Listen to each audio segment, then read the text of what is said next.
నిలబడే ఎమ్మెల్యేల గారికి మా సమస్యలను మీ పార్టీ మేనిఫెస్టోలో పెడితే అప్పుడు మీకు మేము ఓటేసి సహకరిస్తామని సభాముఖంగా తెలియజేస్తున్నాం.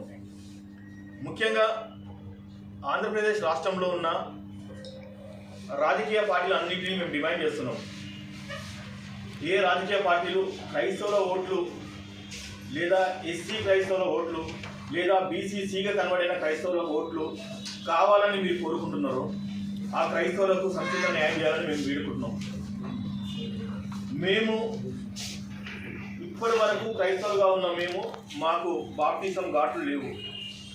క్రైస్తవులకు గత ఎలక్షన్లలో మీరు ఇచ్చిన హామీలలో ప్రతి ఏరియాలో మేము ఒక బాప్టిజం ఘాట్ కట్టిస్తున్నారు, క్రైస్తవుల కమ్యూనిటీ హాల్ కట్టిస్తామని చెప్పారు, క్రైస్తవులకు చట్టసభల్లో న్యాయం కల్పిస్తామని చెప్పారు, చిన్న చిన్న పోస్టులు ఇస్తామని సహకరిస్తామని చెప్పారు. కానీ ఇచ్చిన పోస్టులు కూడా